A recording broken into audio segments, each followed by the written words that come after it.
what I am about to do has not been approved by the Vatican.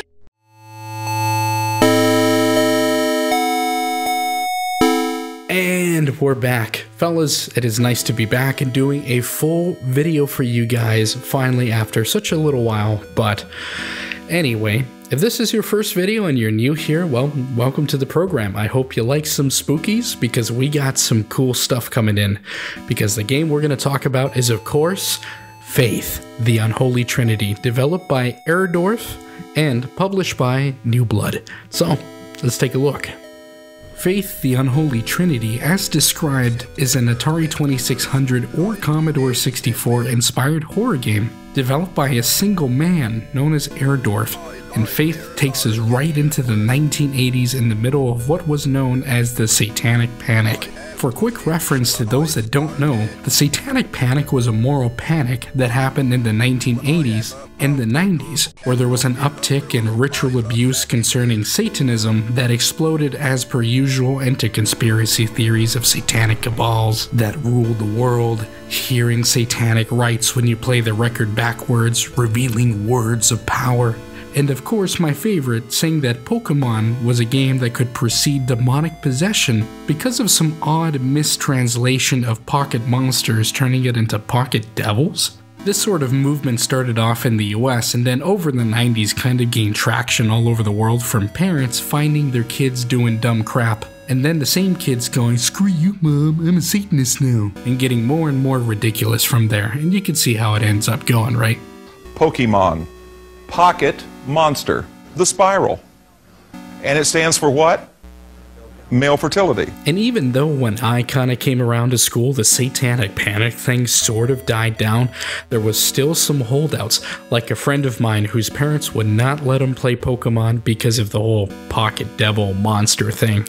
So, but in the end, it turned out just fine, so I don't think it really matters that much. And if you're watching the program, yeah, you know who you are. So, hope you enjoyed. But anyway, let's get back to Faith. In Faith, you play the role of Father John Ward, a Catholic priest that has gone to complete the exorcism of a girl that he and another priest attempted to do years ago, but the possession was too strong and the exorcism ended in disaster. Without approval from the Vatican, John will be sent on a journey that will test his, well, faith by all the horrors that can be found in the realm of real Satanism, ranging the gambit from small fry possessed kids to try and stopping a cult that seems to grip the entire city. As per usual, we're going to start off with the gameplay, and if you have ever played a Commodore 64 or a classic Atari game, then the controls will feel all too familiar, with only simple controls to move in and relatively simple combat. And combat in Faith consists basically of John pointing his cross at various possessed individuals or demonic entities through certain encounters, but it is very fitting that the strongest weapon in your arsenal against the darkness is of course your faith. You can only point the cross in a single direction and it doesn't have the greatest range, so in many instances you're going to have to tango with the devil to exorcise them, which turns a rather simple premise combat-wise into some really tense and harrowing encounters that really highlight how meek John is. Of course, over the course of Faith, you're not just only going to be fighting demons, you're also going to be uncovering different clues about the environment and figuring out really just what the hell is going on in this place.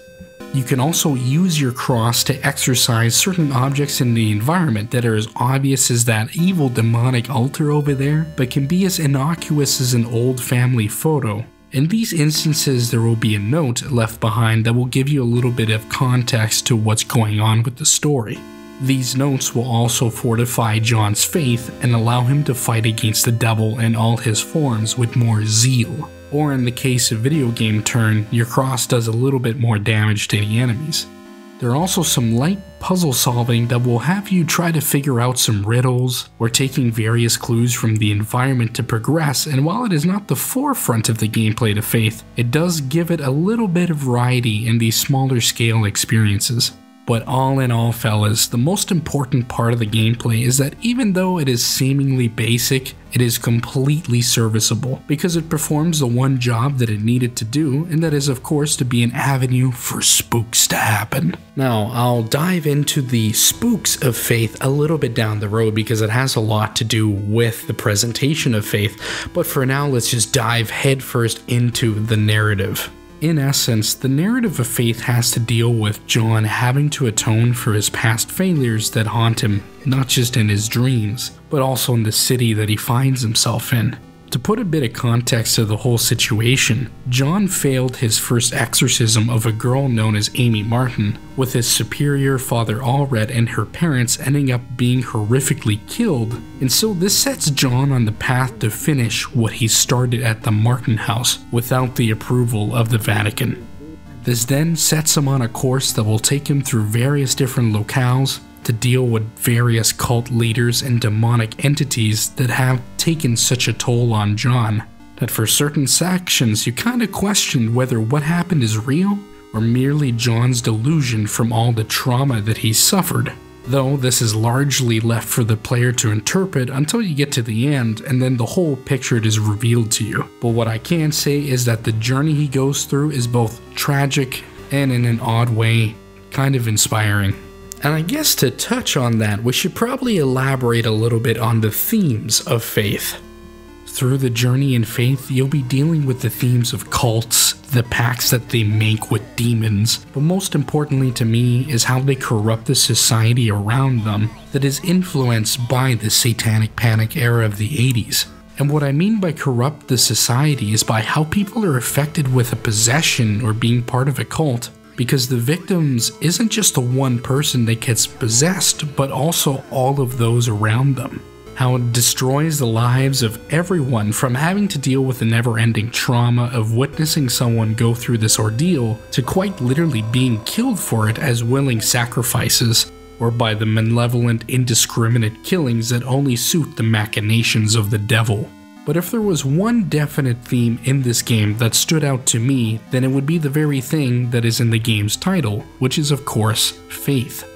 Whether the events that occur on screen are real or not, the trauma that John has to deal with is very much real, and the only thing that allows him to persevere in the face of irredeemable cults, demons trying to rip his soul, and his drive to seek atonement for what he has failed to do, is his faith.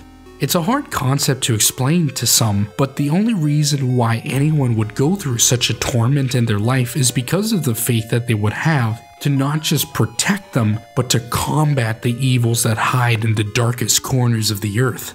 And without spoiling anything, there's one of the endings that even after everything he has experienced, there's still no respite from what the consequences are, and it rips my soul apart and leaves me feeling empty on the inside when I get to that ending.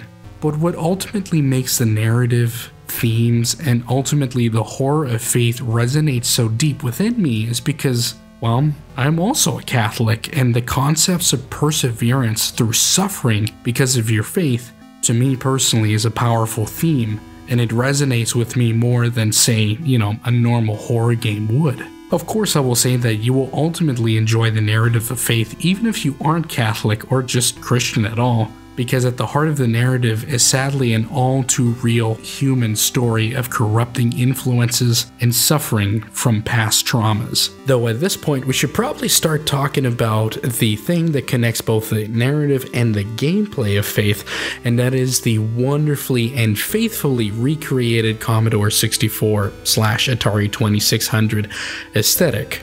No pun intended. Usually I find that in a lot of games that try to ape the aesthetic qualities of games from the past, that they tend to just basically make it a pixel art and not even create something that would have been feasible back then. Faith, on the other hand, apart from some elements, takes its dedication to the C64 and Atari 2600 aesthetic very seriously, and this is a game that realistically I could see being on a long-lost Atari cartridge in some collector's librarium. Instead of filling each and every little part of the screen with pixels to gawk at, Faith wonderfully uses sparse colors and even complete darkness to get the right feeling across. There might be a total of 4 different colors in the room, but when you get some of the horror elements and you see that unmistakable crimson streaks on the ground, you immediately, with the full weight of it, know that you are witnessing blood being spilled on the ground. Even having areas that have so much dead space with sparse, if any, pixels creates a mood all its own. Whether it be to make you feel small and insignificant or to highlight how dark the deepest pits of evil can be, with only the glimpses of true evil revealed with a camera flash or by whipping around your flashlight. You would typically be astounded to think that a game that looks like this can even be somewhat creepy and filled to the brim with tension, but that's what makes it so novel. It looks so unassuming, but once you get into Faith, there are moments where it's gonna grip you with terror by an exquisite use of visuals and timing and music to put that whole package together into something that will truly spook you. And fellas, believe me, it's not just the visuals, but it's also the soundtrack and the voice modulator that heightens up this experience and just creates wonderful atmosphere. Similarly to the visuals of Faith, Airdorf has taken great pains to make sure that the audio portion of the game is, well, faithful to the era that it is trying to emulate, aka the C64 and so on. Now, I'm gonna admit that I ain't no expert, so I have no idea whether or not the soundtrack for Faith is something that could have worked on the original systems. But regardless, the way the soundtrack uses this aesthetic really fits with the mood the game is trying to convey. Because of its, well, I don't know, lo-fi nature, there's always this certain low static or drone to a lot of the tracks that for me feels like a presence is always being there, both in the game, in the sound, and of course stuck in your mind. But sometimes as well, the music just absolutely stops, no sound at all, and those are the moments that you know what? Something bad is going on. Naturally, as you progress through different parts of the game, this drone turns into something more malevolent. No longer is it a presence that can be felt, it's a presence that wants you to know that it knows you're in the house. And that to me gives it an edge that just never really goes away from the entire experience. Whether you be in the middle of the Martin house or even in broad daylight in a cemetery, it just never really goes away. Now, for the Unholy Trinity, there's a lot of composed music that got added into the 3rd chapter that has some really great bangers in it that, well, for most people they might not play in a car, but for, a freak like me, I just might. One of these that I really enjoy is a track called Malphas that you just know was created to eventually be played on a pipe organ. It has such an immense amount of weight to the whole track that it conveys this idea of dealing with this dark sacrament. I honestly love this track and the scene it plays in because it feels like a culmination of all the things that happen in the game at that point. Another great track is one that is called I Am Beyond that has the clanking mechanical sounds that would feel right at home in a Silent Hill game, but it has been given this wonderful C64 makeover that in an incredible fashion takes away none of the tensions and pure pulsating, ear-piercing noise that the tracks that it was inspired by do. And honestly, that's just incredible. Though my favorite of these tracks is one of the ending themes that I won't go into too much detail to not spoil, but it's called Damnatio Memoriae, and it's this beautiful, haunting, and melancholic dirge that honestly pierces my very soul. Like I said earlier, this track plays in one of the endings that when I got to it because I wanted to finish through all the endings, it just left me so completely empty on the inside. And that, my friends, is the mark of a maestro. Bravo, Airdorf. But wait, there's more, because that isn't the only thing that's interesting in the soundtrack, because Faith also uses a lot of classical music that has been given this Atari 2600 makeover, and it sounds, ooh boy, it sounds just fantastic. First track I'll start off with is the ever-classic Moonlight Sonata by Beethoven that at this point in time, ladies and gentlemen, might as well be in every single Survivor horror game, because as a song to hear while dealing with spookies, it's kind of an eternal classic at this point. another track that is starting to pop up a lot with a lot of horror games, has its own wonderful rendition in Nocien No. 3 by Eric Satie, which for those unfamiliar is the third free-time experimental piano composition by the French composer, which was composed in the late 19th century. As a quick aside, fellas, this is kind of the first time I've really researched this track since I've been hearing it so much in the last little while that I've kind of thought to myself, it's like, damn, I didn't even know what the story is on it. So I wanted to get to know it a little bit better. And without going into too much detail, I do know that the track was partly influenced by the re-establishment of Gnosticism at the time in France, particularly the Rosicrucian sect, which has a heavy foot in occultism and esotericism, which in the case of faith just seems to fit perfectly. And of course, the last track that I want to talk about is a pretty neat one in Sabbath of a Witch's Dream, which is a really neat spin on a composition known as Dreams of a Witch's Sabbath, composed by another French composer in Hector Berlioz in 1830. Most people might recognize the Dies Irae, which translated from Latin means Day of Wrath, as the opening dirge that can be heard at the beginning of The Shining and in many other pieces of film, games, and song, since it's believed to be originally from the 13th century. Anyway, this composition doesn't use that portion of the original symphony or really any part of it that you would immediately recognize, since it actually takes the very beginning of the composition and then reverses it to make a really interesting and discordant track that perfectly fits what is going on screen. And honestly, fellas, if you know me and you all know my videos, I could probably talk about the soundtrack for hours and hours on end. But let's leave that behind a little bit, because there's one thing that's super cool about Faith, and that is its use of the voice modulator that makes things a little spooky.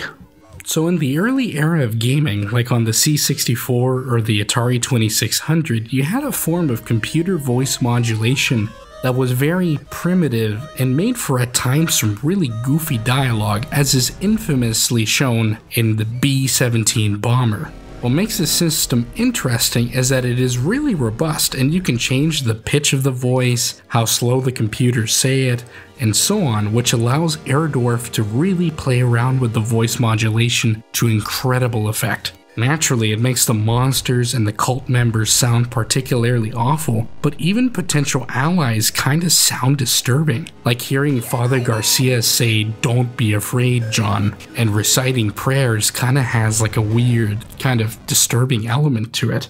Don't be afraid, John. We're 2 or 3 are gathered in God's name.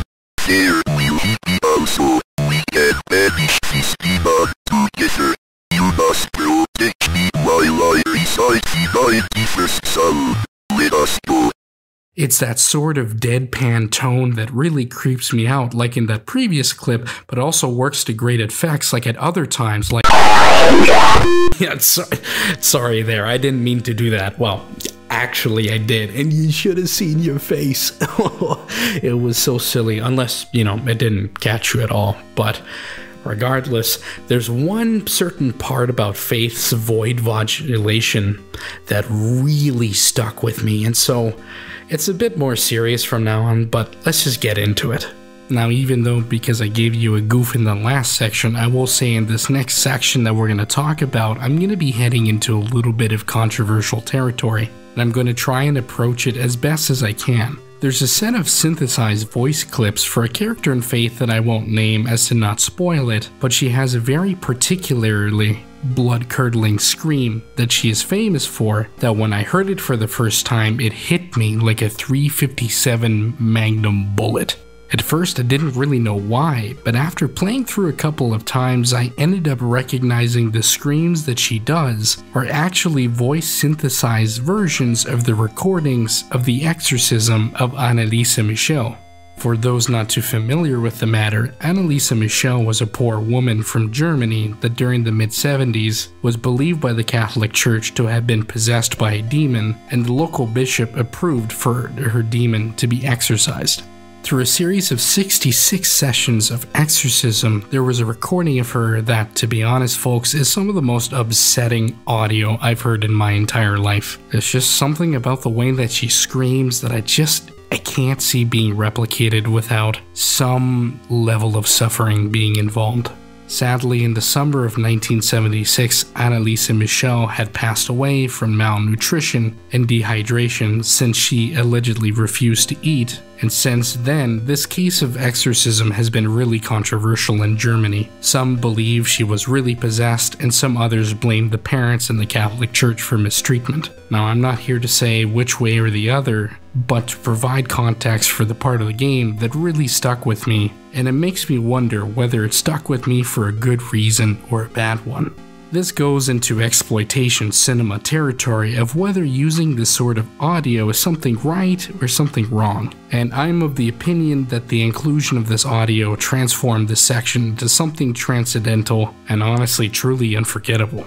Again, I'm not here to tell you one way or the other. These sorts of moral conundrums are best left for you to decide for yourself, and since this might be upsetting for some people, I will put the audio files for both the game and the exorcism down in the description for you to take a listen if you want to. Personally, I enjoy so much exploitation cinema that I would feel hypocritical to not ultimately be okay with this, but like all other cases, it's specific to its use and its artistic merit. And finally, with that out of the way, let's get into the final portion of the presentation, and that is, of course, the incredible rotoscoping that was done by the developer Airdorf himself. In a very simple matter, rotoscoping is a form of animation where animators trace individual frames from a motion picture to give it a seemingly more fluid type of animation, as if it was truly lifelike. Some famous animated films have been done in this style of animation, are like the early Fleischer films or Disney films like Cinderella, that typically used dancers or other models that were filmed and then they would be painstakingly animated to make a still to this day incredibly silky smooth piece of animation. Now, what makes rotoscoping interesting is that to make really good rotoscoping, it isn't as easy as just tracing all of the film footage that you have. A lot of really subpar attempts at the method, which change drastically from what you can tell is rotoscoped to traditional animation. This means that the maestros of this form of animation know how to animate well in both forms, and in this case, Airdorf does a magnificent job with all of the game's animation. All the spooks in the game, when you take a close look at them, are still in the C64 style, but they have been wonderfully rotoscoped to make this sort of lo-fi but eerily smooth animation of creepy possessed people getting close to you, or John simply holding the Bible and doing the sign of the cross to recite a prayer. Many might not think much of it, but I really appreciate the effort put in, and it personally makes the enemies all that more spooky because they're no longer just a clump of pixels when you get to witness their full visage and despair, if even for a split second. And many times the rotoscoping isn't the most perfect, but I feel that enhances the creepy factor for me all the more, so since there's this added layer of the uncanny valley that's in there, it just makes it makes the hairs on the back of my neck raise. Not to mention, I really loved how in the goodies folder where the game is installed, you can actually see a lot of the reference video that Airdorf recorded to be rotoscoped, and it's really neat to see the two side by side, especially if you're a freak like me that loves to take a look at the productions of things. So basically, we're here at the end, and what do I think about it? Really, there's nothing really out there, kind of just anything like Faith. And so, with all the sum of its parts combined, I'm really proud to give Faith a wonderful 9 out of 10. Usually, fellas, I'm the type of guy that enjoys a more psychological horror experience instead of an explicitly supernatural horror experience, but the specific journey that John goes through and the spooks along the way have made a great game that compels the same emotions that I feel audiences would have felt leaving The Exorcist in 1978. Fellas, if you are at all interested in survival horror of any caliber, then Faith to me is an absolute must-play that fits perfectly with the other great titles that have been released over the last several years and will over time be a great game to replay in the Halloweeny season. And while I've said it a million times by now, this is just another great example and a never-ending stream of examples that if you're interested in horror, then it's high time to stop looking at that AAA scene and start giving the attention and, more importantly, your money to devs like Airdorf. And AAA, all we have these days are sadly endless sequels, remakes, or spiritual successors that don't succeed at nothing, spiritually or otherwise. So, if you're only looking there, then you might honestly start to become a little bored. So, take a chance and play a lo-fi C64 inspired horror treat like Faith, the Unholy Trinity, to get a taste of something truly wonderful. But I know with the taste that this has left me in my mouth, I will be greatly anticipating whatever new project that Airdorf will embark on next, and hopefully it reaches the same horror highs for me that Faith did. And, well, there you have it, fellas. That's pretty much the end of the video. Faith was an absolutely wonderful game to run through. It is just such oozing an atmosphere, and it's so cool, clever, and there's just not anything really else like it out there. And so there is this kind of little survival horror renaissance that seems to be rearing its head, and I am all for it, my friends. But this is the end of the video. So if you're new to the channel, hey, welcome to the channel. I hope you enjoyed this content, and if you really enjoyed this video, then maybe I might suggest taking a look at the rest of my content in the channel. You might enjoy that. And if you like that stuff too, maybe I might even ask you to subscribe. That'd be pretty cool. But for everyone as well, if you made it this far, thank you so much. It is an absolute pleasure for you to reach the end of the video like this, and it means the world to me. So I'm glad you made it this far. But this is not a new experiment for my channel, but recently I've been doing impressions videos where I talk more just kind of off the top of my head instead of a video like this where I talk with a script that I've written and developed. So for the people that have been following me for a little while, I'm just curious to see, what do you think of it? Do you like these ones? Do you like the impressions more? Just let me know. And if you've been following for a while, I'm kind of really curious to see, have you been enjoying the new slew of content that's been coming out? I've been definitely trying to pump up the production of my videos this year to kind of, you know, make up for lost time over the last 6 years now, probably. But anyway, that's that. If you want to know, let me know in the comments below. That would be great. But with that, fellas, this is Tomthechosen1 going out to do something incredibly cursed and absolutely 100% forbidden by the Vatican, and that is, of course, to go find Tomthechosen2 and steal him. Hopefully, I won't have to deal with the Pontificus Guardia Svizzera, because if I do, I'm gonna be in big trouble. So, I'll catch you guys next time.